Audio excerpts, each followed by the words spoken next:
Hello and welcome back. Another, this time really short video, I promise, about one other thing that I do not really like in XPlane12 because it is causing issues. Not so much with the flicker, I mean that we have anyway, but also with the frames. And for that I still stand in Stuttgart like I did with my video where I ranted about the flicker. Same position and different aircraft.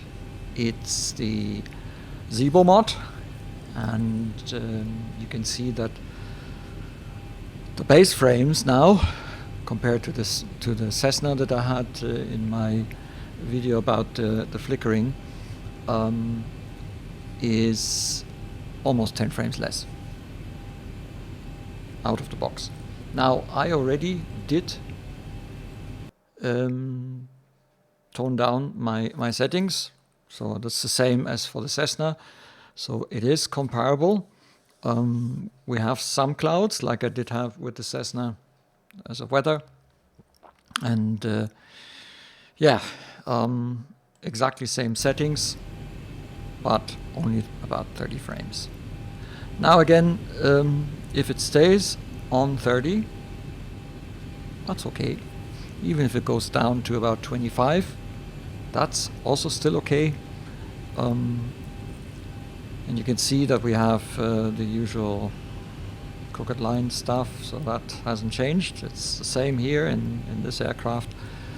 Actually, in this aircraft, I'm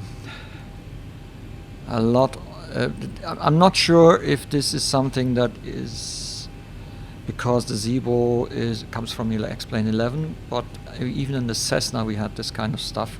So shadows at some points do not properly render. Yeah.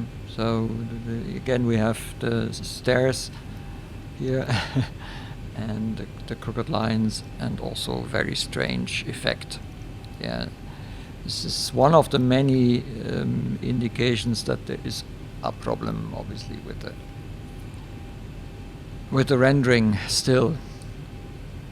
Now 10 frames less, which is fine, as long as it stays on 30.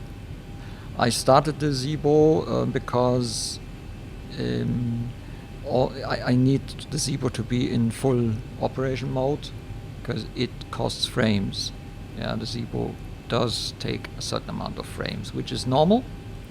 By the way, if you want to know how your plugins,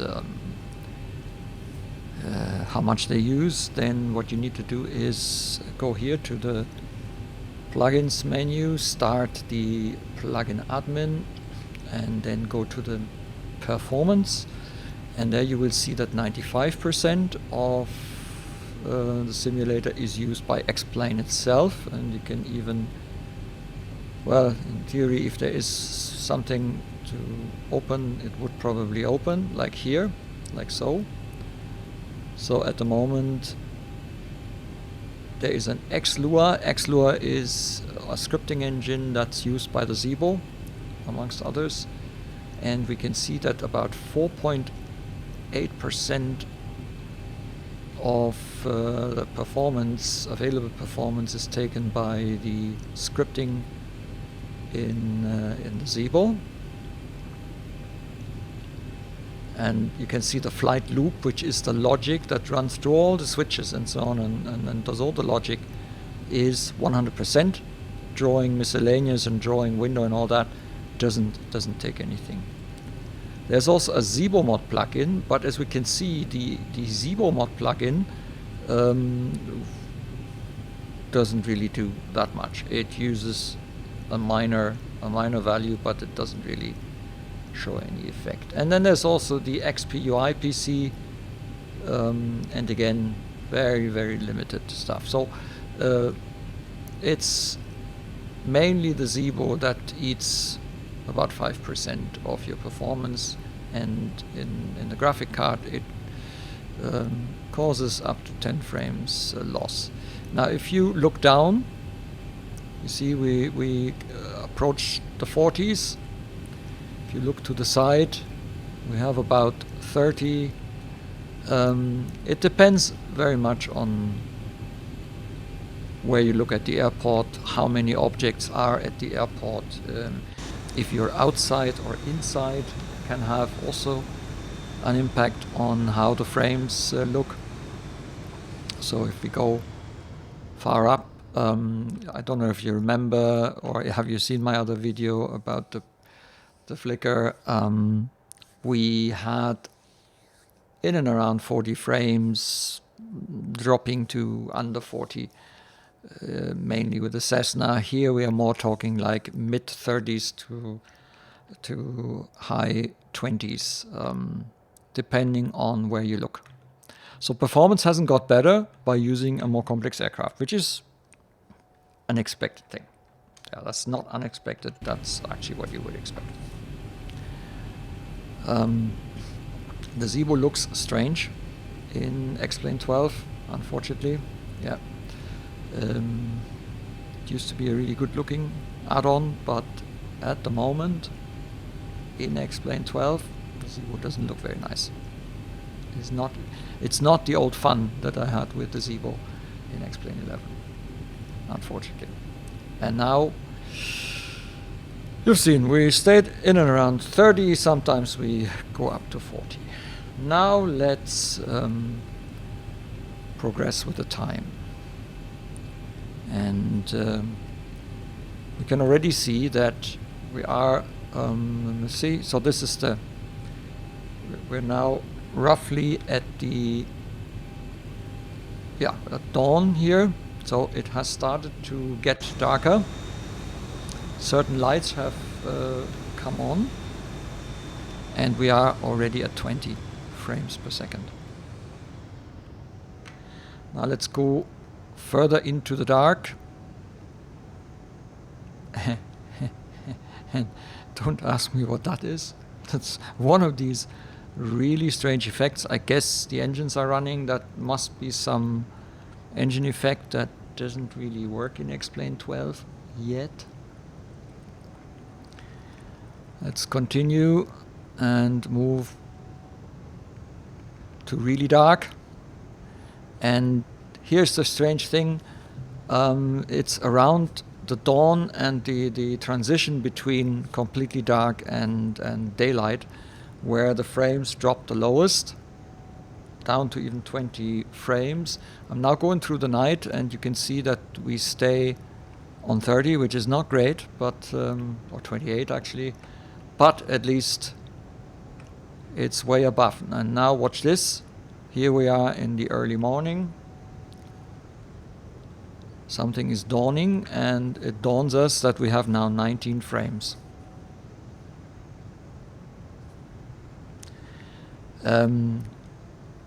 There's a fellow simmer out there, and he's also doing a YouTube, and he's German, but he also makes English videos.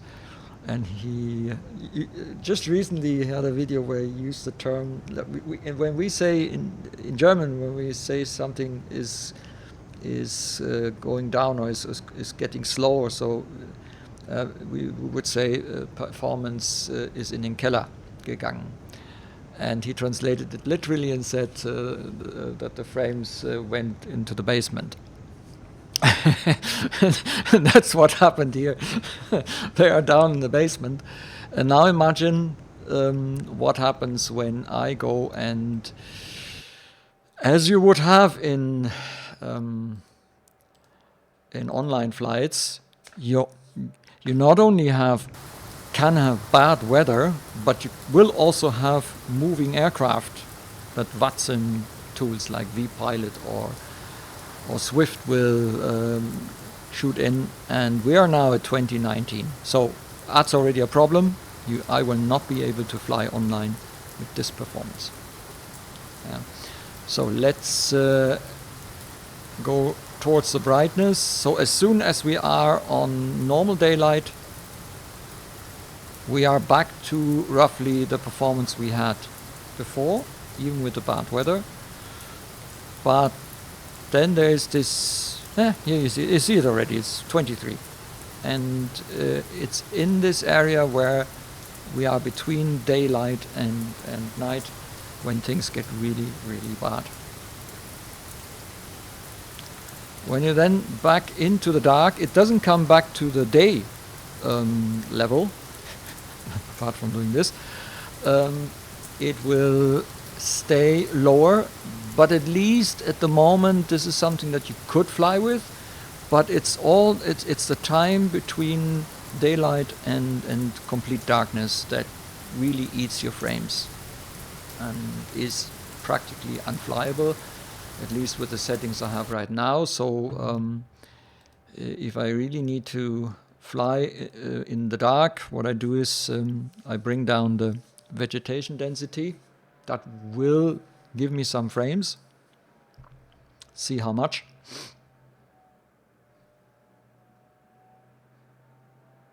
And I mean, the obvious degradation of the visual experience by doing this is counteracted by the fact that if you're flying towards the night or come out of the night, you won't be able to see much of the stuff down there anyway, especially trees and things.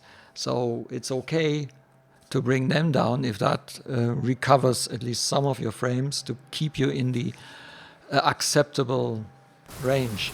But you need to really experiment. So we're now at about 26, 27. Yeah, well, it hasn't really done that much of a difference, but let's see what happens when we get towards the... No, yeah, it did not do anything for my frames. We're now at 19. Okay, let's see what else I need to compromise on. Let's bring down the world object density to middle. And I'm only using those areas where I know there is a visual impact on the frames.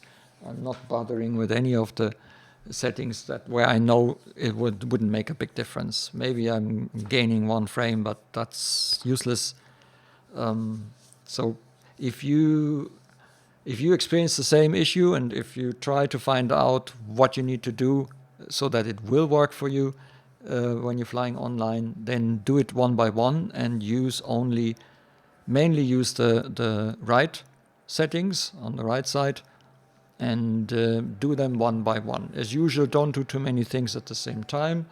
Do one setting, check if that gives you the wanted result. So here we are now at 25. And you can see that the scenery has thinned out quite drastically. Now with a bit of luck, that will be enough. Usually when you are in the air, frames are getting better. So this would be now my setting I would use for online flying. It doesn't make this simulator any better, on the contrary. Yeah, it's one of these things again that I didn't have that before, but at least it makes it flyable also online. But here again, we are now in the cockpit, we have rain effects, and we can already see how the frames dropped again. So let's see. Yeah, not ideal, not ideal. But if you go just beyond that point where the daylight and the night meet,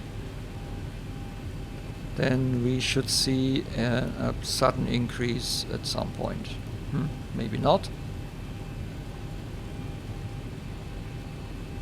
Yeah, there we go. So what time is that? 8:38 or 7:38 UTC.